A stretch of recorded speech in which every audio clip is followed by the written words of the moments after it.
Your Technology Tutor Program, Episode 11. Today's topic, Fundamentals of Video Technology.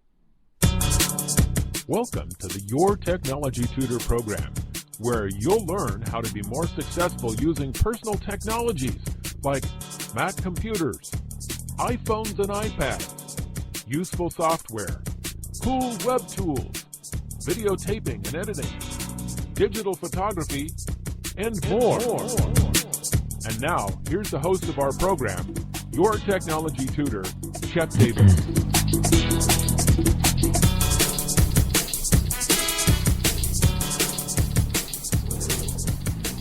Well, hello and welcome to today's program. So pleased to have you along with me as together we learn to be more successful in our use of personal technology. Today's topic is a hot topic. Well, I'd like to think every episode is a hot topic, but really, more and more people are using video nowadays than ever before.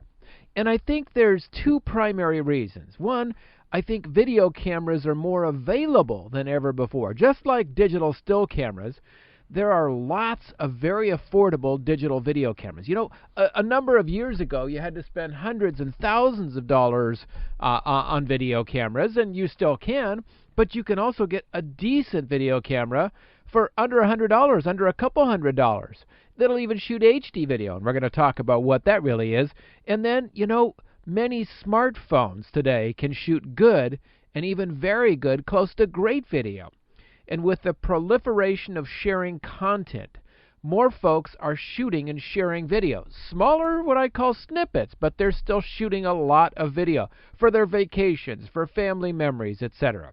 The second reason I think we're seeing a surge in video is the fact that we're seeing this great sharing of video using video over IP, over Internet Protocol, sharing on the Internet. Business, small business, local business, and big corporate business, they're all moving, many of them, to capitalize on the fact that Internet-delivered video is becoming a valuable tool for marketing and sales, as well as customer support and other business functions, training of your employees, new hires and existing employees.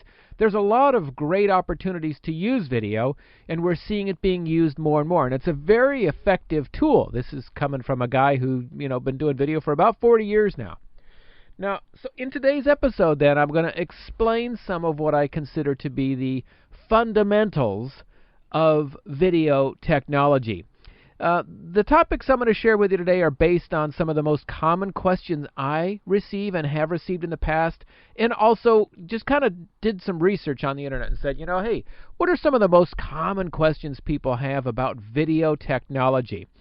And as I planned out this program, I realized that I'm going to end up splitting kind of the topic of video over this episode and the next one, over two episodes. Today's topic is primarily around, the foundations, the fundamentals of video, and some of the specifics that will help you in terms of recording, of setting the right settings in your camera and your camcorder, and even to kind of help you get an understanding. So if you're maybe thinking about purchasing a new camcorder, you'll be aware of some of what the manufacturers talk about in terms of the specifications. But I have a special program coming up later this month that's going to be just on shopping for a new camera, but I digress.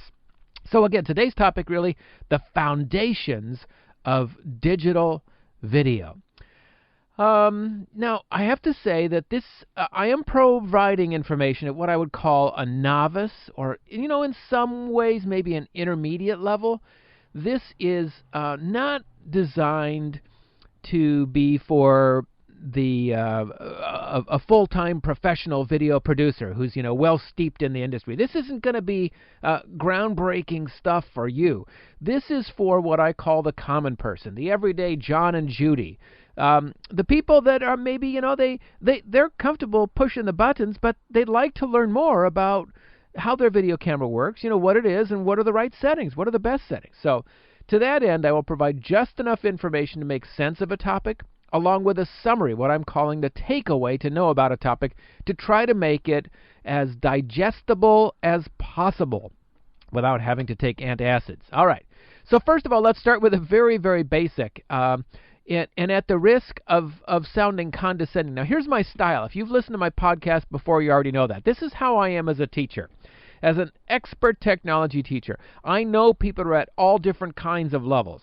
Some people, they've read books and they could probably deliver a lecture on some of this stuff. Other people it's all Greek to me. And they're not familiar with any of it. It's my belief that even if you have a pretty good sense of something, it benefits you to maybe have a deeper understanding. Maybe you'll hear it differently or hear something new or slightly different, and you'll be richer for that. All right? So first of all, what is video? Well, oversimplified, video is an electronic representation of something that's going on, a visual recording, something that's moving typically, though it doesn't have to be. It can be something that's static and still. And oftentimes video, it comes with audio, which is the electronic representation of sound. So video is not what's happening outside my window as I look out to the right here and see this beautiful tree blooming and blowing in the breeze. That's not video. When I capture it using electronic technology, then it becomes video. And when I play it back on a display, on a projector, on my computer monitor, on my HD TV screen down in the living room, then it's video. Now, video is captured by the use of a video camera. We call them video cameras more nowadays. There was a while we called them camcorders. Now, you may know that camcorder is a contraction between camera and recorder. So it was more than just a camera, because the camera captures the image, whereas the recorder saves the image. And today's cameras do both. Now, again, a camera can run anywhere from just around $100 US to tens of thousands of dollars. And again, I'm not, this episode, pretty much none of what I do on Your Technology Tutor is designed for the full-time professionals, in Hollywood. There are other folks that address that. I am perfectly comfortable and happy to help out those folks in what I call the everyday genre. Now, what I want to do is break it down, because if you're thinking about a camera and understanding some of what we're talking about in terms of technology foundations, video foundations, we need to understand, really oversimplified, today's cameras are divided into like 3 different parts, okay? You have the lens, then what we call the pickup element, and some kind of a storage device. The lens, a pickup element, and a storage device. So it's the lens's job to take the light and focus that light, which is your subject, your image, into the pickup element. And it's the job of the pickup element inside the video camera that is what we call in electronics, in science, and physics, a transducer. Say that with me. Transducer. Good. And the transducer changes one kind of energy to a different kind of energy. So a transducer in a video camera, what we call the pickup element, changes light energy into electrical energy. That electrical energy is then saved. Back in the day, as young people will say now, we used to save that electrical energy on a videotape. Okay? Very few new video cameras save to tape. There are other storage means, primarily internal flash drive. There might be a hard disk drive, which are also less and less frequent. And then a flash media, where you put in an SD card, for example, and it saves it to that device. So, and we're talking about what we call consumer and prosumer. So, this is stuff that you and I can buy at the local electronics supply store. It's not something, again, made for Hollywood, for CNN, the major television networks. They're on a different plane with other needs and other resources. So, those 3 elements, the lens, the pickup element, and then the storage device. Again, so the storage device is, how it's being recorded. And each of these 3, well, the first and the last, the lens is oftentimes adjustable. When we zoom our lens in, when we focus our lens so that the image is crisp and clear, the main subject, the primary subject, is clearly seen, we're modifying some part of the lens. Prior to the storage device, after the electronic energy is coming off the pickup element, we have to decide how it's going to be saved. And we're going to talk about that a little bit in terms of resolution, the different settings that give you different benefits depending on how you're recording it, okay? So those are the main components. In my lesson coming up, where I'll talk about, shopping for a new video camera, there's great decisions to be made about the lens and the storage device. Pickup element, pretty much in the affordable price range. You're pretty much always talking about what we call a CMOS chip, CMOS, but we'll talk about that another time. So here's another topic that I think is ripe, and that is that video depends on light. That's sort of an obvious statement, but I think it's so important for those of us who create video to understand, because without light that is reflected off your subject back into the video camera, you would not see that subject. I always used to blow away my students in video class when I said, okay, when you look at me, you're not really seeing me. You're seeing the light that's reflected off of me back into your eye. Much the same way that a video camera is capturing the light that's reflected off of me, and it goes back into the camera, into the pickup element. So you can see that light becomes terribly important, not only in photography, but in video. Light is so very important. Now, if you were just capturing or recording a single image, by the way, it wouldn't be a video camera, right? It'd just be a still camera. But a video camera is different from a digital still camera in that it must capture and save a series of images, a succession of images. When these images are displayed on your TV or your computer screen in rapid succession, it gives us the illusion of motion. This is something called the persistence of vision, by the way. It's like those little flip books you made as a kid, when you did drawings one after the other. Maybe it's a ball bouncing across the screen, or, what I always like to reflect on is way back in time. When I was growing up, we had this, I think they still sell the candy called Cracker Jack. Remember Cracker Jack? It's like, I can't even remember the little song, but it's like peanuts and popcorn and like a caramel coating. And you got this funky little prize wrapped in a paper envelope. Remember that? Well, back in the day, Cracker Jacks gave out good prizes. Nowadays, they're little plastic junky stuff. But I remember getting little flip books, and it's like little drawings. They appeared to move, like the dog running, chasing the ball. That was cool. Okay? That's an example of persistence of vision. A bunch of still images that are displayed, and your eye connects the dots, if you will, and makes motion where there really isn't any. And it can be argued that's exactly what's happening on television. And the video camera is saving subsequent separate frames, still images essentially, but playing them back at a speed that creates a sensation of motion. Now, before we get in depth into the video system, we have to cover a given. Well, it's a given depending on where you live.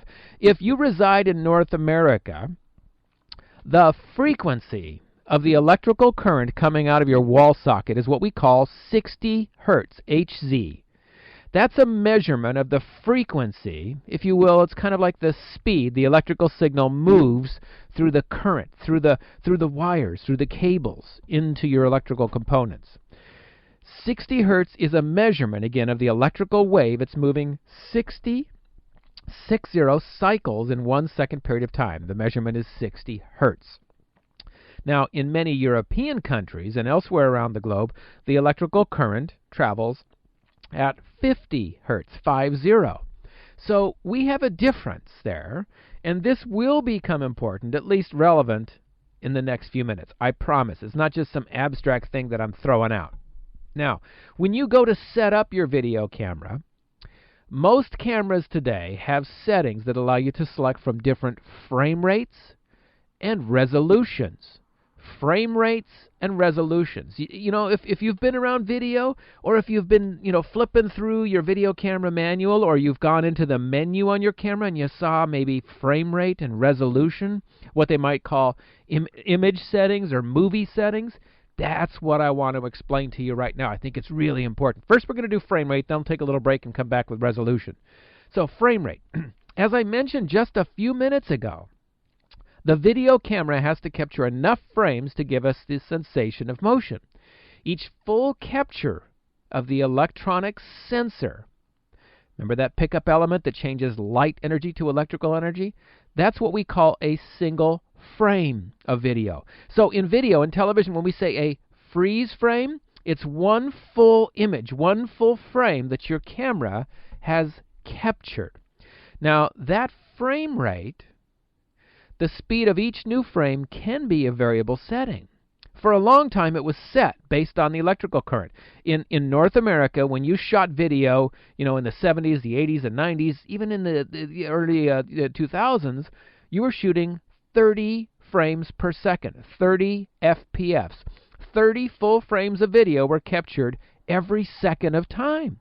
So if you had a freeze frame, it was 1/30th of a second.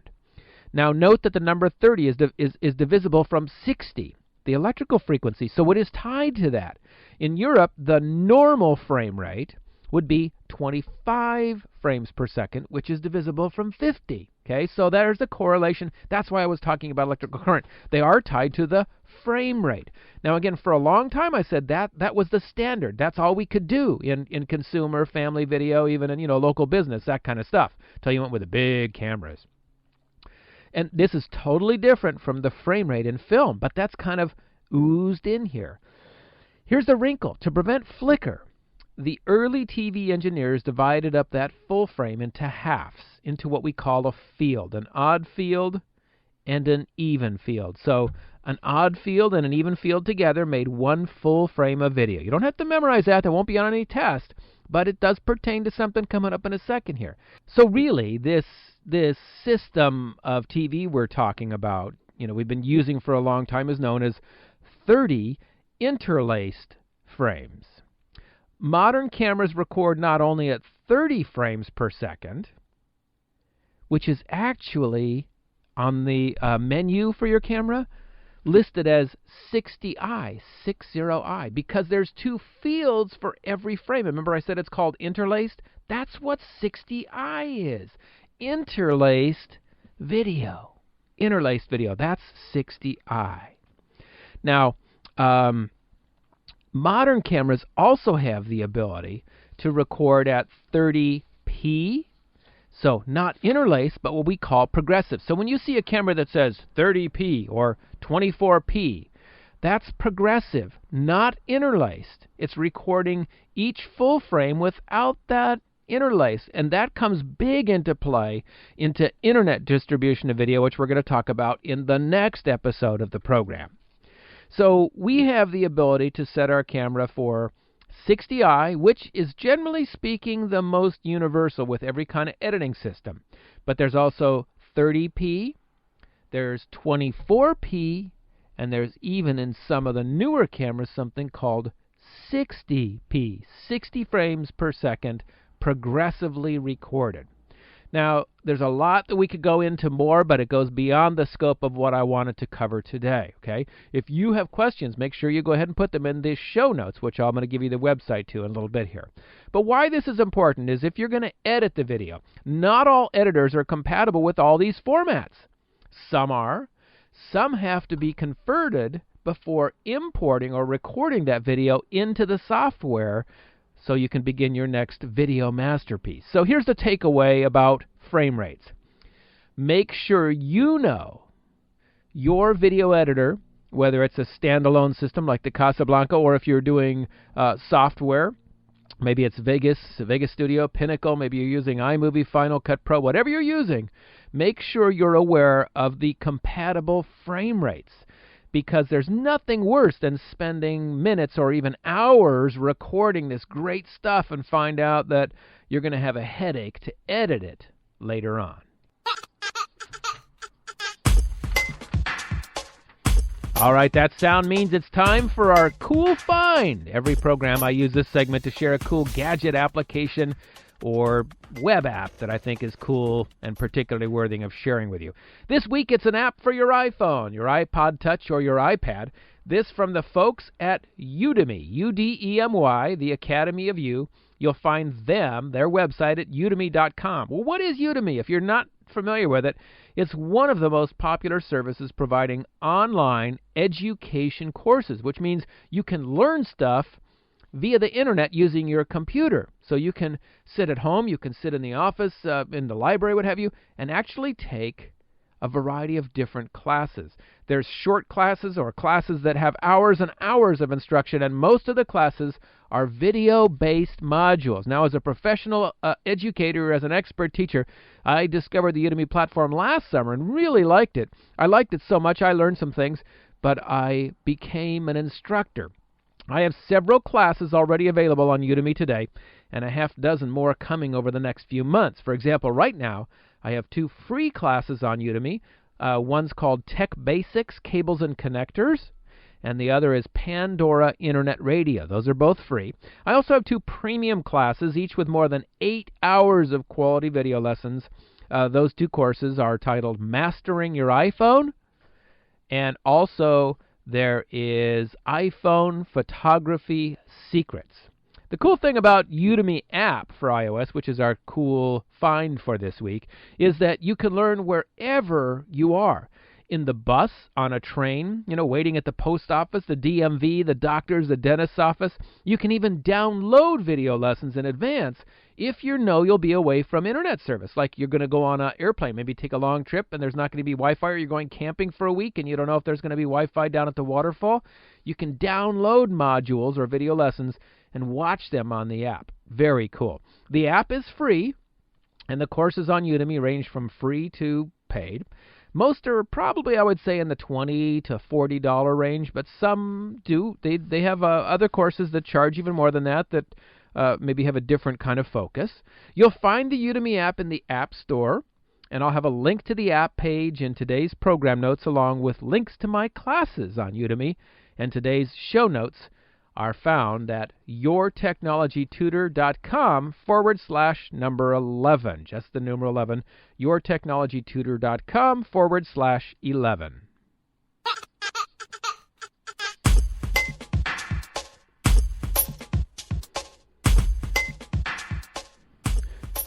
All right, Aru, thanks for that little sounder. That concludes this week's Cool Find. If you've got cool find, by the way, let me know. Send me an email message to chat@yourtechnologytutor.com. Let me know if there's an app or a website or some kind of cool technology tool you think other people would enjoy knowing about as well. Okay, we continue back on to what I call foundations or fundamentals of video technology, trying to help you understand video a little bit more so you're more comfortable with the settings and, understanding how to use your video camera and editing and all that. So we just finished talking about frame rate. Let's go to the next step, and the next logical step is something we call resolution. And resolution is not to be confused with solution. The resolution really is, oversimplified, relates directly to the quality or the potential quality of a video. Our next episode, we're going to talk about compression and codec and file formats, and that's the next direct component. After you've you've shot your video on a camera and you've brought it into your editor and you did all the editing, you added the titles and transition effects and cool effects and music and soundtrack and narration, etc., and then you want to share it. Now, that's what our next episode's all about, okay? And that has a direct relation to the image quality. But you got to start. It's the old computer adage. I don't know how many of you have been around, back in the day, we had this thing, with computers. They'd say garbage in equals garbage out. So if you put junk into a computer, you're going to get junk out again. It's like if you got a junky video recording, there is some software out there that will help you clean it up and make it look a little bit better. But it's not going to ever be, knock on wood, it's extremely rare it would end up being great. So we want to start out really good. So here's the thing, resolution. Now, oftentimes resolution is related to the display setting of the TV, the monitor you're watching it on. And that's measured in the width of the display times the height. But it's not in inches or centimeters or feet. This number that talks about the width times the height is expressed in a ratio that represents the number of scan lines or individual lines that the electronics scan when they convert the light into electrical energy. Okay, so the more scan lines that a device has, and the more scan lines that a TV will play back, the better the resolution, the image quality. Now, for example, the TV system we've used for 40 plus years in North America in particular is called Standard Definition TV, SD TV. And it has a resolution of 720 by 480. So if I wrote that down, it would be 720 times 480. 720 by 480. That means 720 lines across by 480 lines high. The greater the number of scan lines, the higher the resolution or the image quality of your video. Think of stipple art. You know when people take dots and they make a bunch of dots on a page to represent an image? When you get up close, it just looks like a bunch of dots. But if you stand back a ways, it looks like maybe the Mona Lisa or, I don't know, some other mountain. So the dots of ink on that page, just like an inkjet printer, they're printed to create a photo, just like in newspapers. The more dots there are, the better the quality of the image. Same thing with video. Now, most common resolution settings used today are SD, which is 720 by 480, and I got a huge bet that if you have a decent to plus, better video camera, it has these variable settings. You can do SD at 720 by 480, or you can do high definition. Now, high definition typically has a couple different settings, usually 1280 by 720, so 1280 lines across by 720 lines tall. And then full HD is considered 1920 by 1080, 1920 lines across by 1080 lines top to bottom. Now there's a newer resolution making inroads with commercial film and video producers, commercial cinema, digital cinema, and it's called 4K, which has 4,096 lines across, 2,160 lines tall. So a great deal more information, but more about that in a minute. So here's the takeaway on resolution, video resolutions. The higher resolution, the better the image quality. If you're shooting an indie film, you generally would shoot or capture with your camera set to a higher resolution. But, and this is an important but, make sure if you're going to be editing that video that you're shooting on your camera, that your current system is compatible and capable of using that resolution.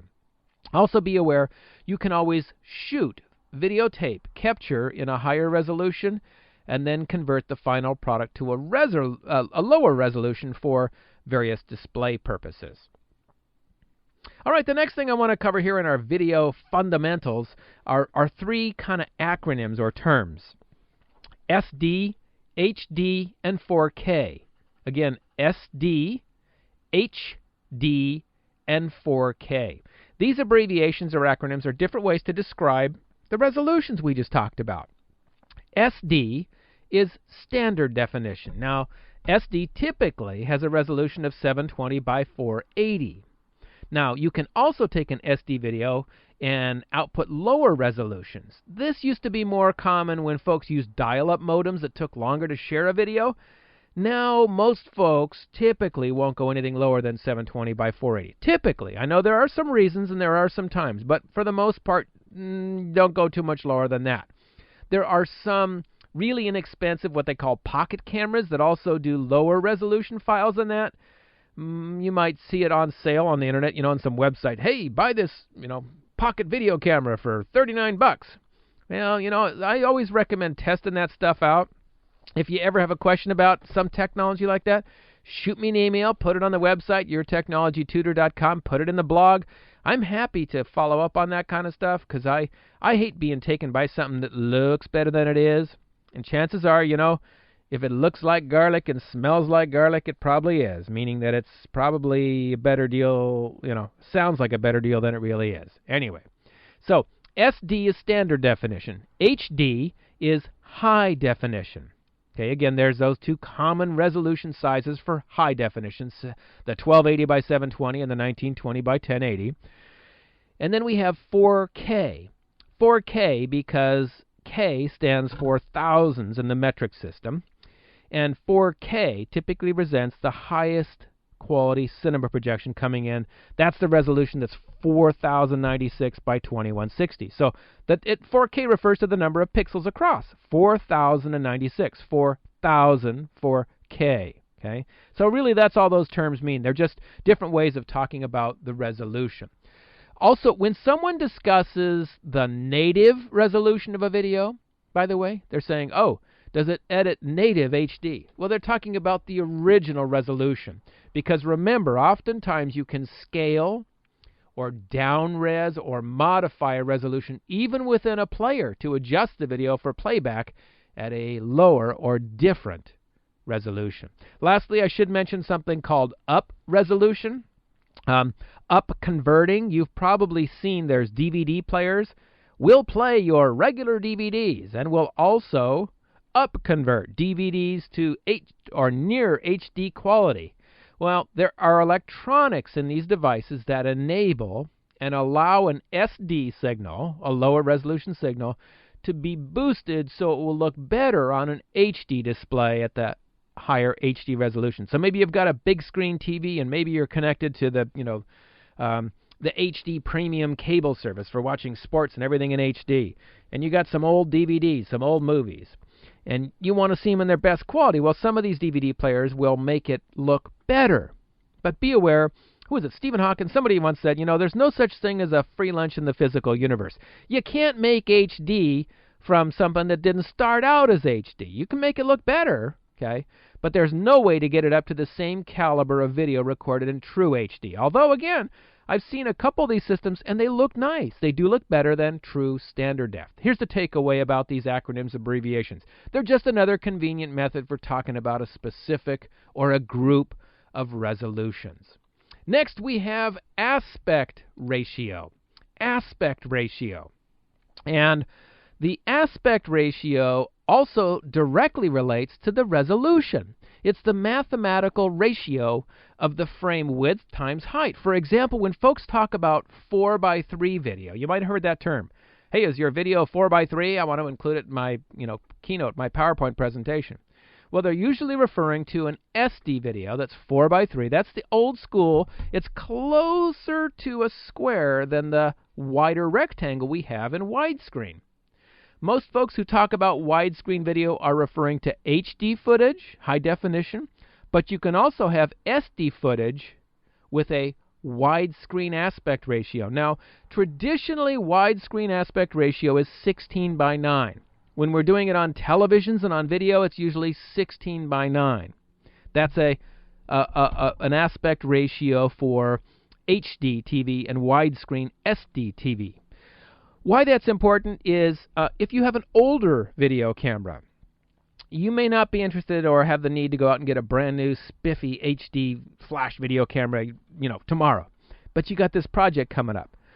If it has the ability, I recommend shooting in widescreen, even if you're going to be SD, because more and more people have widescreen televisions and computer monitors that are capable and expect to play back a widescreen video. So the expectation from most audiences, particularly in North America and across in Europe as well, in what beyond developing nations, really we're talking about widescreen TV. That's the expectation. So it's best to meet the audience's expectation. Now I should say as well that cinema in the theaters is oftentimes a different aspect ratio. Oftentimes that's 21:9. Why this is important is if you're including photos in your video, be aware that common photos can be 4:3, they can be 3:2, they can even be 16:9. So if you're incorporating photos in your presentation, take that into account when you're bringing that into your video.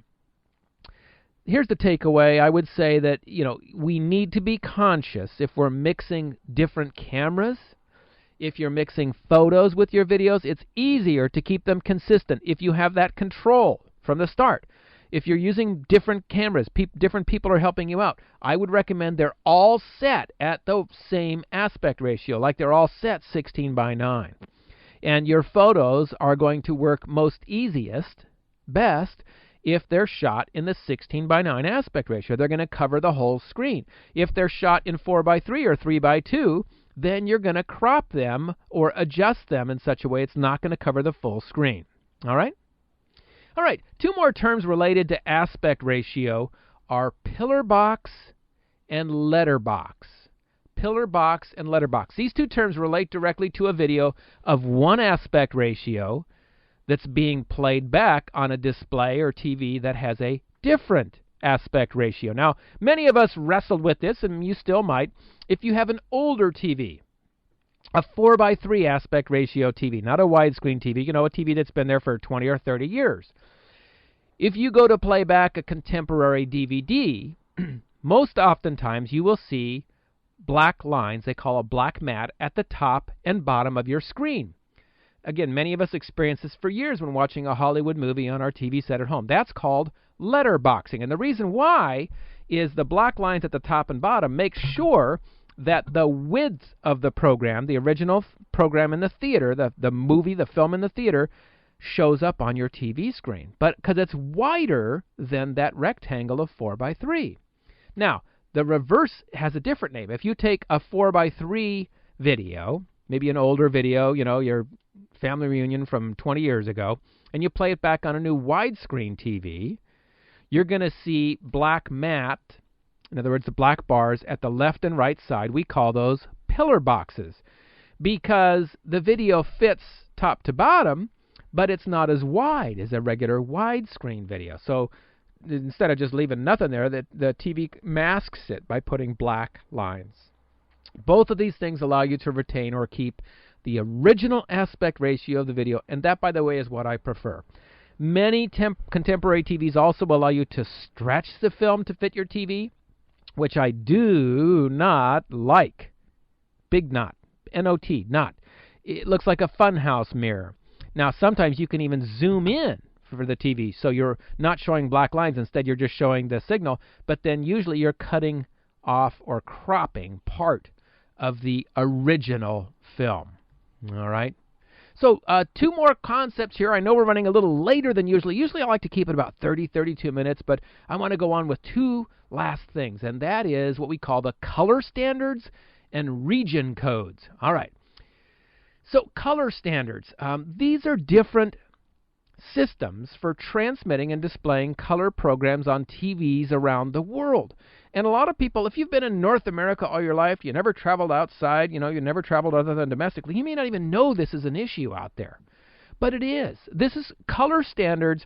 People got together in committees years ago and decided, okay, because there were actually different ways of doing television, and they had to get this committee to agree. Okay, in this country, we're all going to use System X or System Y. And that's the system that everybody who makes a TV for the United States or for Canada or for Brazil or for France, we all use that same thing. Otherwise, you'd have this company making brand X and this company making standard Y, and it would just be a nightmare. You wouldn't be able to have TV signals. And then one TV station broadcasts, you can see it just becomes a not good. The first color broadcast in the U.S. was made in January 1954, and the U.S. was the first country to actually use color television in broadcast. It was on the NTSC color standard, and we use that still today in much of the Americas and in Japan. NTSC is an acronym that stands for National Television System Committee, though I've heard it also expressed National Television Standards Commission. Several years after the U.S. adopted their system, European countries agreed on one of two different systems. European color TV was based, again, on the different electrical frequency of 50 hertz, so they have a frame rate of 25 frames per second. Technologists in France developed the SECAM color standard, S-E-C-A-M, which translated stands for sequential memory, sequential color through memory. And in Great Britain, they developed and aligned themselves with the system still used and known as the PAL, P-A-L system. Phase alternating by line is what the acronym means. Now, I should point out that SECAM is a television broadcast format still used in France, but it's not a DVD format. DVDs are created using either NTSC or PAL. So if you're in France, you're living in France, you view your DVDs on the PAL color standard, but you watch your broadcast on SECAM. So the TV sets in France kind of have that dual ability. So again, these are the main color standards in use today. NTSC in the Americas, except for Brazil and Japan. CCAM in France, while the rest of the world uses PAL. Here's the takeaway for this. If you're sending your video internationally, and you need to understand then that your projects need to be created in the color standard which your audience will use.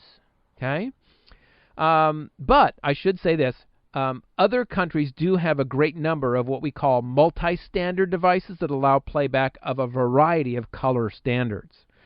Now, if you travel to Italy this summer, see the Leaning Tower of Pisa, you can shoot video from your camera. That won't change. That's not affected by this. But if you go to play it back, you connect your TV, you connect your camera to the TV in the hotel, guess what? It's probably not going to play back because it is a PAL television set. Okay? Yeah, very strange. All right, the last thing dealing with these foundations and fundamentals ties directly to this. Even apart from the different color TV standards is something called regional DVD codes. This is essentially a piece of information that's stamped, or more accurately, electronically embedded into a commercially produced DVD that allows it to play only in that region. Planet Earth is divided up into 6 different DVD regions. For example, Region 1 is the USA and Canada. Region 2, Japan, Europe, South Africa, the Middle East, and Greenland, and on and on and on. So what this means is if you're in France or Italy, you can only play commercial DVDs that are stamped for Region 2. So you cannot send your friend in Paris, France, the latest Iron Man movie on DVD when it comes out that you bought in the USA. You can send it, but she won't be able to view it. Okay? Unless she has one of 2 things. A region-free DVD player. These are DVD players that do not honor or use the limits put on by the DVD region codes. You can also purchase DVDs that are encoded as Region 0 or Region All, meaning they'll play in any region. So these DVD region codes, by the way, are only for commercial movies and films. They are not created or stamped when you create your DVDs at home. So if you make DVDs on your computer, your editing system at home, don't worry about the region codes. This is only for commercially produced titles. So here's the takeaway. If you're sending home videos to friends internationally, they should be able to play them. Okay? If they have a multi-color standard TV, your home videos. But when you travel to Australia from the US or Canada and you purchase a DVD showing the Great Barrier Reef, well, make absolutely sure that you pick up a DVD that's labeled NTSC and Region 1.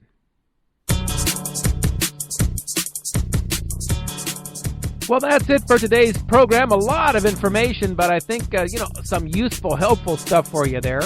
Links presented in today's program, along with some summary notes, additional information, will be posted in the show notes. You'll find those on my website at yourtechnologytutor.com/11. yourtechnologytutor.com/11. Next program, we continue talking about video, questions about sharing video, internet video, YouTube, Facebook, and more. Until then, your technology tutor, Chet Davis, signing off. Have a great rest of the day.